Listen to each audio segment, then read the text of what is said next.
చేస్తున్నాం అనగానే నాకు చాలా నచ్చేసింది. ఎందుకంటే చాలా ప్రోగ్రాములు చూస్తాం, కానీ ఇది ఒక డిఫరెంట్ ప్రోగ్రామ్. మన జర్నలిస్ట్, సీనియర్ జర్నలిస్ట్ అందరూ కూడా పిలిచి వాళ్ళు సత్కరిస్తున్నామండి. విజయలక్ష్మి గారు కూడా వస్తున్నారండి అన్నారు మెడ్రాస్ నుంచి. అంటే వీళ్ళందరినీ కలుసుకొని చూసి చాలా చాలా రోజులు అయిపోయింది. వాళ్ళందరినీ చూస్తుంటే వాళ్ళు ఎంత సంతోషంగానో ఉంది.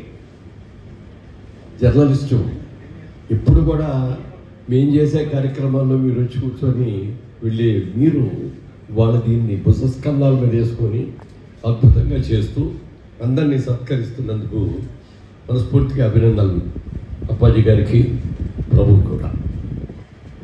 ఇది నేను చాలా సందర్భాల్లో అన్నాను, మా తెలుగు జర్నలిస్టులు చూసి మేము గర్వపడతామండి. ఎందుకంటే ఒక మిత్రులాగా ఉంటాం. జర్నలిస్టులను, ప్రొడ్యూసర్ అవ్వచ్చు, ఆర్టిస్ట్ అవ్వచ్చు, టెక్నీషియన్స్ అవ్వచ్చు, అందరితో కూడా చాలా స్నేహభావంతో ఉంటాం. ఫ్యామిలీ మెంబర్స్ లాగా ఫీల్ అవుతాం. సినిమా తీసిన తర్వాత కూడా ఆత్మీయులైన జర్నలిస్టులు పిలిచి ఒకసారి సినిమా చూడండి, ఏమన్నా మీ సలహాలు ఏమైనా ఉంటే చెప్పండి అని చెప్పి ఫైనల్ కట్ ఇంకా ముందు చూపించేవాడు. వాళ్ళ సినిమా చూసి ఇక్కడ లాగుతుందండి, ఇక్కడ కొంచెం కట్ చేస్తే బెటర్ అండి, ఇది బాగుంది, ఇది తీసేయండి అని చాలా మంచి సలహాలు ఇచ్చేవాడు.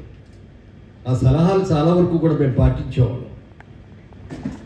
ఏదైనా ఇంటర్వ్యూలో ఏదైనా మాట్లాడుతూ ఏదైనా ఒక మాట, ఎందుకంటే ఆ ఫ్లోలో మాట్లాడేటప్పుడు కొన్ని తప్పులు కూడా మాట్లాడవచ్చు. ఏమంటే అది మీరు మాట్లాడారు, వదిలేండి, అది తీసేద్దాం అని అట్లా మంచి సలహా ఇచ్చేవాడు. కానీ వాళ్ళ రోజున ఇంటర్వ్యూలకు వెళ్ళాలంటే చాలా భయం వేస్తుంది. మనము అన్నీ ఒక 90% చక్కగా మాట్లాడి ఎక్కడో చిన్నది, ఏమంటే ఇది ప్రెస్లో కోదు కాదు, ఇది సపరేట్గా రండి అని ఏదైనా చెప్తే నెక్స్ట్ డే అదే హెడ్డింగ్, అదే హైలైట్ చేయటం, అదే 100 సార్లు ప్రోమోస్లో వేయటం చూస్తుంటే భయం వేసేస్తుంది అన్నమాట. హెడ్డింగ్ పెడతారు, చాలా నెగిటివ్ హెడ్డింగ్. అందరూ చూస్తేదా ఇంటర్వ్యూలో చూసినా చదివినా అదే ఉండదు. ఎందుకే ఇలా చేస్తారు, మా పరువు ప్రతిష్ట ఏమైపోతున్నాయని చెప్పి వేడుకోవాల్సి వస్తుంది. చాలా ప్రోగ్రామ్స్కి చూసి నిర్ణయాలు తీసుకోవాల్సి వస్తుంది. అలాంటి పరిస్థితి వచ్చేసింది వాళ్ళు. మరి వాళ్ళు పాత జర్నలిస్టు ఎంత బ్రహ్మాండంగా ఉండేవారు, ఎంత నాలెడ్జబుల్గా ఉండేవారు, ఎంత విమర్శనాత్మకంగా మరి సలహాలు ఇచ్చేవారు అని చూస్తే ఇప్పుడు జర్నలిస్టులో లేదు. అది చాలా కొద్ది మందిలోనే ఉంది అని చెప్పడానికి బాధతో చెబుతున్నాను. నేను అది వాళ్ళు విమర్శించాలని చెప్పడం కాదు, కానీ బాధతో చెప్తున్నాను. హిందీ జర్నలిస్టులు చూడండి, సినిమా జర్నలిస్టుని అందరూ కూడా ఎల్లో జర్నలిజం ఎక్కువ. అది కావాలని మరి చేయించుకుంటారో నిజంగానే ఎల్లో జర్నలిజమో తెలియదు, కానీ ఎల్లో జర్నలిజం మనకు చాలా ఎక్కువ. తమిళనాడులో అంతే, అందరం తమిళనాడు నుంచి వచ్చిన వాళ్ళమే కదా, ఇదివరకు ఇండస్ట్రీ అంతా అక్కడే ఉన్నాం. తమిళ ఇండస్ట్రీలో కూడా చూస్తే ఎల్లో జర్నలిజం చాలా ఎక్కువగా ఉంటాయి. కానీ ఇన్నేళ్లలో మన తెలుగు జర్నలిజంలో ఎల్లో జర్నలిజం వరకు రాలేదు అంటే that is the pride of our journalism. అంత మంచి ఇవాళ కూడా అలాగే ఉన్నారు. కానీ ఇప్పుడు వచ్చిన జర్నలిస్టులు లేట్గా వచ్చిన వాళ్ళకి ఇంటర్వ్యూ చేయడానికి అని వస్తారు, చాలా క్వశ్చన్స్ బ్రహ్మాండంగా వేసేవారు. ఇదివరకు ఆ క్వశ్చన్స్కి సమాధానం చెప్పాలంటే ఆలోచించి మరి చెప్పాల్సి వచ్చింది. కానీ వాళ్ళు వచ్చిన వాళ్ళు అడుగుతా అంటే చాలా నవ్వు వస్తుంది అన్నమాట. ఏమంటే మీది ఏ ఊరండి, సినిమాలకు ఎలా వచ్చారండి, మీరు చిన్నప్పుడు అవ్వాలని అనుకున్నారా, అడగాల్సిందే. నిన్న 4 రోజుల క్రితం ఒక ఆయన ఫోన్ చేసి ఇట్లా సాంస్క్రిట్ని సెకండ్ లాంగ్వేజ్గా చేయాలని అనుకుంటున్నారని దాన్ని ప్రచారం చేస్తున్నాం, మీరు కూడా వస్తే బాగుంటుందండి అన్నారు. ఐఎమ్ సారీ అండి, ఎవరికోవద్దు, నేను రానండి, దానికి ఎగెనిస్ట్ నేను. Sanskrit is a wonderful language. ఆ లాంగ్వేజ్ని ఎంతమందికి తెలుసు మనకి? ఆ లాంగ్వేజ్లో మీరు సెకండ్ లాంగ్వేజ్ తీసుకొని మీరు చదివితే అంటే గంగాధర శాస్త్రి లాంటి వాళ్ళకి పనికి వస్తాం, కానీ మళ్ళీ వాళ్ళకి పనికిరాదు. ఎవరి దగ్గరికి వెళ్ళి సాంస్క్రిట్లో మాట్లాడగలుగుతాం మనం? వాళ్ళకి అర్థం అవుతుందా? వాళ్ళ కాలేజెస్లో టీచర్స్ ఉన్నారా సాంస్క్రిట్ చెప్పగలిగిన టీచర్స్? ఎందుకు తీసుకుంటున్నారా మీరు అని చెప్పి స్టూడెంట్స్ అడుగుతుంటే ఒకటి చెప్తారు, సరే ఎలా రాసిన మార్కులు వేస్తున్నారండి దాని సాంస్క్రిట్లో క్వశ్చన్ పేపర్ కాపీ కూడా రాసేసినా కూడా మాకు 90 మార్కులు 100 మార్కులు ఇస్తున్నారండి. మాకు టోటల్ లెక్కేసుకునేటప్పటికి పర్సంటేజ్ 1000కి ఎన్ని వచ్చాయని చూస్తుంటే మాకు అది అడ్వాంటేజ్ ఉంటుందండి అన్న. ఇదివరకు రోజుల్లో ఒక లెక్కల్లోనే 100కి 100 మార్కులు వేసేవారు. ఇంగ్లీషు తెలుగు ఎంత రాసినా కూడా 60% మించి మార్కులు వేసేవారు. ఎందుకండి అంటే అది అంతేనండి అన్నారు. ఇవాళ రోజున సాంస్క్రిట్ మూలంగా ఎక్కువ మార్కులు వస్తాయని అనుకునే వాళ్ళందరూ కూడా వాళ్ళని అడిగారని కాదు, కానీ ప్రభుత్వం ముఖ్యంగా లాంగ్వేజ్లో తెలుగులో రాస్తే ఎందుకు 100కి 100 మార్కులు, ఇంగ్లీష్లో రాస్తే ఎందుకు 100కి 100 మార్కులు వెయ్యాలి కదా. దాని మూలంగా ఏమైపోయిందంటే మన భాష, తెలుగు భాషని తెలుగు వాళ్ళే వదిలేసుకోవాల్సిన పరిస్థితి వచ్చేస్తుంది. దయచేసి అది కూడా అందరూ ఆలోచించి మీ పితరులు మీరు కూడా విమర్శించండి వాటి గురించి, దాని యొక్క అవసరం గురించి చెప్పండి.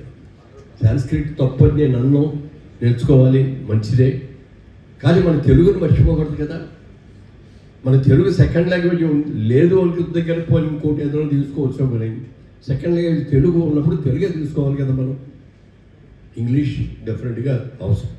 ప్రపంచవ్యాప్తంగా ఎక్కడికి వెళ్ళి ఉద్యోగాలు చేయాలన్నా ఏం చేయాలన్నా ఇంగ్లీష్, వాళ్ళ టెక్నాలజీ అంతా కూడా ఇంగ్లీష్లోనే ఉంటుంది కాబట్టి అవసరమే. కానీ అది ఒక్కటి మర్చిపోకుండా మీరందరూ కూడా సద్విమర్శలు ఆర్ట్ మీద చేస్తూ తెలుగు ప్రాముఖ్యతను కూడా నేర్పాలని చెప్పి మనం చేసుకుంటున్నాను. అలాగే ఇప్పుడు ప్రభు ఆ మధ్యన ఒక బుక్ రాశాడు, ఇంటర్వ్యూస్ అన్ని 2 భాగాలుగా చేసి ఒక 40 మంది ఇంటర్వ్యూలు రాశారు. ఆ ఇంటర్వ్యూలు చదువుతా అంటేనండి, మనం ఇండస్ట్రీలో ఉన్నాం, మనతో పాటు ఉన్నారు వాళ్ళు, మన నిర్మాతలు ఉన్నారు, వాళ్ళ గురించి తెలుసు.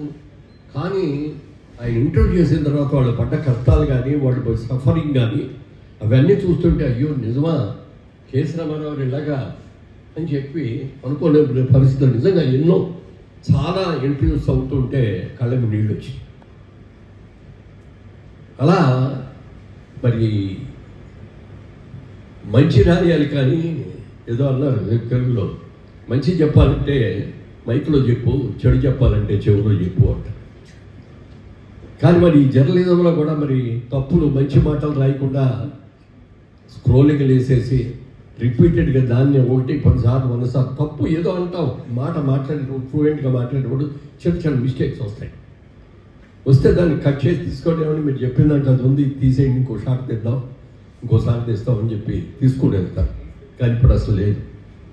అదే మాకు కావాల్సిందే అదేంటి అన్నారు. అడిగాను నేను, ఎందుకు చేస్తారండి అంటే, సార్ పాజిటివ్ న్యూస్ పెడితే ఎవరు చూస్తారు సార్, ఓ నెగిటివ్ హెడ్డింగ్ పెట్టి ఇది పెడితే అందరూ కూడా దాన్ని ఇంట్రెస్టింగ్గా చూస్తారు, అందుకని పెడతా ఉంటారు. మీరు పెడతారు, మీ పాపులారిటీ కోసం మీరు పెట్టుకున్నారు, కానీ మా సంగతే మా మీద మీకు ఎందుకు అట్లాంటి కోపం, మా జీవితాల మీద ఎందుకు ఎన్నో అడిగారు. ఒకరోజు మా అబ్బాయిని మా తమ్ముడు కూడా అన్నాడు, ఎందుకు నాన్నగారు ఆ ఇంటర్వ్యూలు ఇస్తారు మీరు, లేనిపోని కాంట్రవర్సీలు వస్తున్నాయని. ఎట్లా ఇవ్వకుండానేమో లేవు. ప్రభు ఇందాక కూడా చెప్పాడు, ఇప్పుడు ఎవరు రామానాయుడు గారు లేరు, ఎవరు దాసరి నారాయణరావు గారు లేరు, మరి నాగేశ్వరరావు గారు ఏ సభకి పిలిచినా వచ్చేవారు, ఎన్టీ రామారావు గారు, వీళ్ళందరూ ఎంత అద్భుతంగా మాట్లాడేవారు. వాళ్ళ రోజున రావట్లేదు. అందుకని మీరు కూడా రాకపోతే ఎట్లా అని చెప్పి నా మీద ప్రశ్నిస్తున్నారు. అది కొన్ని ఇబ్బందులుగా కూడా ఉంటున్నాయి. కాబట్టి దాన్ని కూడా దృష్టి ఉంచుకోవాల్సిందిగా కోరుతూ, వాళ్ళ సీనియర్ జర్నలిస్ట్, నేను విజయవాడలో నాటకాలు వేసేటప్పటి నుంచి కూడా నాటకాలకు కూడా జర్నలిస్ట్ పిలిచేవాళ్ళం. రెంటాల గోపాలకృష్ణ గారు వాళ్ళందరూ వచ్చి నాటకం అయిన తర్వాత మర్నాడు కూర్చునే వాళ్ళందరూ కలిసి, ఇదిగో ఈ సీన్ బాగా చేసావు, ఇదిగో ఇక్కడ డైలాగ్ బాగా చేసి, ఇక్కడ నీ మూమెంట్ బాగాలేదు, ఇది రెక్టిఫై చేసుకో అని భలే సలహాలు ఇచ్చేవాడు. మరి అవన్నీ ఇప్పుడు అట్లా సలహాలు ఇవ్వగలిగిన వాళ్ళు చాలా తక్కువ మంది. అందుకని జర్నలిస్ట్ అనేది ఒక ఫ్యామిలీ మెంబర్. సినిమాలో మన ఫ్యామిలీ మెంబర్స్లో ఒక ఫ్యామిలీ మెంబరు, మంచి కోరే ఫ్యామిలీ మెంబరు. అలాగే ఉండాలని ఇవాళ లేటెస్ట్ సిస్టమ్కి మీరు వెళ్ళొద్దని చెప్పి కోరుకుంటూ, ఇంత మంచి కార్యక్రమం చేసిన అప్పాజీ గారిని అలాగే ప్రభుని మనస్ఫూర్తిగా అభినందిస్తున్నాను. Thank you.